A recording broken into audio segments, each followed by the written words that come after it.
So, which one of all these impossible tasks were they going to do first? They went to King Arthur and asked.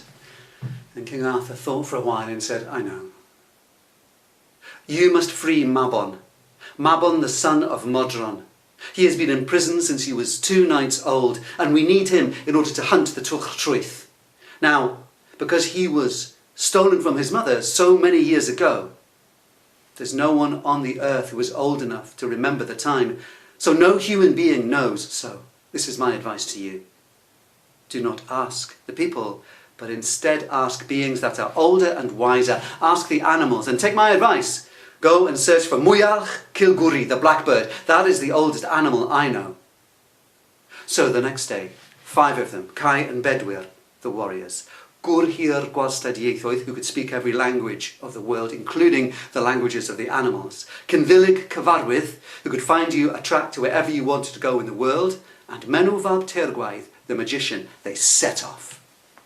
They travelled and travelled for a long, long time, until eventually they found themselves in a forest, a beautiful forest, a forest of birch trees, tall, slim trees, gleaming white in the sun. And then suddenly, there was birdsong like they'd never heard. It was so beautiful. They all looked up, and there on the branch was the blackbird.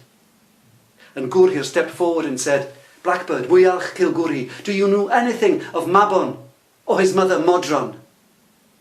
And the bird looked down and said, I am old, but still I do not know of Mabon or Modron. Let me tell you how old I am. When I first came here as a young bird, someone had placed an anvil at the foot of this very tree. And then, every morning, I sat on it and I cleaned my beak twice on its side. And by doing that, and doing that only, just wiping my beak twice on that anvil's side, I have worn it away to the nut-sized piece of iron you see by your feet. But in all that time, I have not heard of Mabon or Modron. So, you must ask an older animal than me. You must ask the stag, Culhwch. I will lead you there. And away it flew, and they followed him. They followed the bird, they followed the bird, they followed the bird, until they came to an oak forest.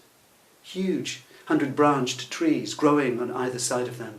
And there, deep in the forest, the 2 biggest trees they'd ever seen. But as they got closer, they could see that these weren't branches, these weren't trees. These were horns growing out the side of an enormous stag's head. Gwrhir stepped forward and said, Culhwch, we have searched you for many, many days, and now I have found you. I have a question. Do you know anything about Mabon or his mother Modron? And the stag looked down and said, my friends, I cannot help you. I am old, much older than you can imagine. Let me tell you how old. Do you see these huge horns growing out of my head? These antlers? Well, when I first came here, they were just little buds on the side of my head. And one day when I was a young deer, I looked up, and from an oak tree I saw an acorn fall down to the ground.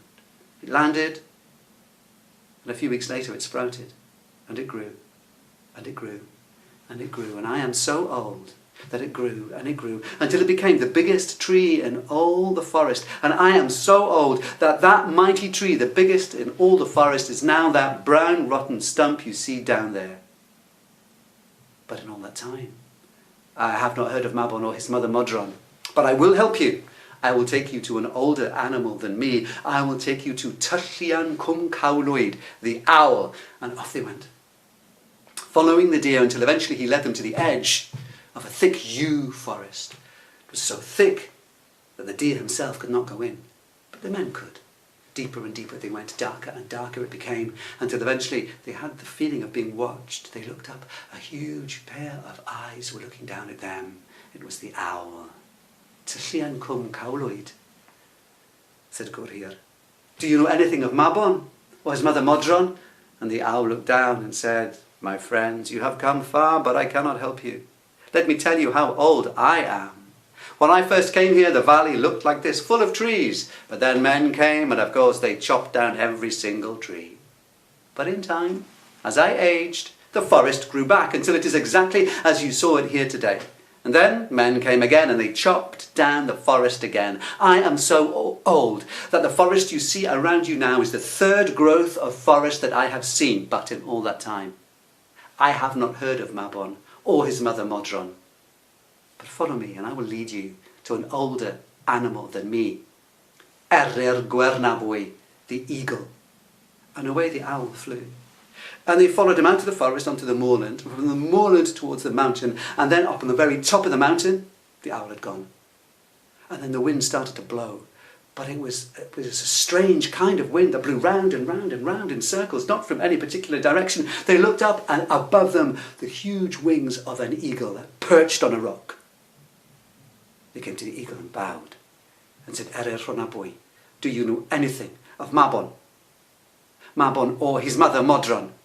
And the eagle said, welcome to my kingdom, little man. You have come far, and I will answer your question. But first, let me tell you how old I am. When I first perched on top of this mountain, there was a huge rock, enormous. It was so big that when I perched on it, I could peck at the stars. And just by landing on it and sitting on it over the years, that huge mountain-sized stone has been worn away to the fist-sized rock you see down there. But in all that time, I have not heard of Mabon or his mother Modron, but you are in luck, because I know the oldest animal in the world. This old animal is my friend, but once we were enemies. Let me tell you the story. I flew high in the sky one day. The sun was shining on my back and down on the earth, and I saw the silver river Severn glinting in the sunlight, and deep in its water I saw a fish, a huge fish, and I rather fancied that I would eat it. So I dropped like a stone, and I put my talons into the fish's flesh. That's when I discovered my mistake.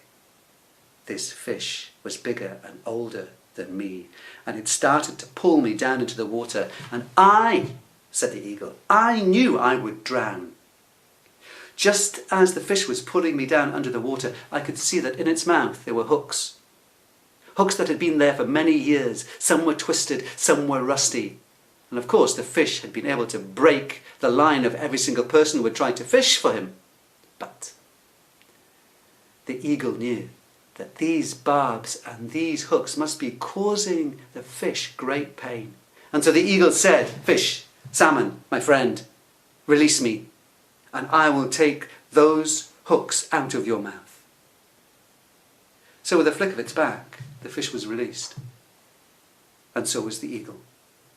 And the eagle picked those barbs and picked those hooks out of the fish's mouth, and the two became firm friends. And that is the fish I will take you to now. The fish, Culhwch, the salmon, is the oldest in the world. That I promise you. So, the eagle flew, gliding over the River Severn, the men rushing after them, until they got to a place where the Severn opens out into the sea. And there, beside the river, there's a pool that rises with the tide and spills over into the river. And they got to that pool and they stared down into it. They couldn't see anything to begin with. But then they felt something huge and swirling right down in the bottom of it. It was getting closer and closer. They saw a speckled flank, a huge unblinking eye, jaws working, and then out of it came the head of Culhwch, the salmon. And the salmon said, I am the oldest animal of all. And let me tell you something. When the river floods, this pool flows into the river. And when the river floods, it flows backwards. It flows backwards all the way up the River Severn to where it turns. And where it turns, there is Culhwch, the shining fort. Every time I swim up there, every time I go, I hear a song through the stone walls of that fortress. And it is the saddest song I have ever heard from man or beast. If that is the song you want to hear, then get on my back immediately. Kai and Bedwyr, the great warriors, they leapt onto the fish's back. The tide started to come in. The fish slithered into the river from the pool and then swam with Kai and Bedwyr on their backs all the way up to the place where the river turns. And there, through the walls of that stone fortress, they heard this song, the saddest song that man or beast has ever heard. They broke their way in through the walls, and there in his cell they saw Mabon. Kai picked him up and held him on his shoulders. Mabon still singing, and they fought their way out, jumped back onto the back of the salmon, and they escaped.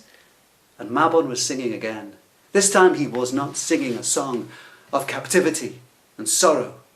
This time he sang a song of joy and freedom.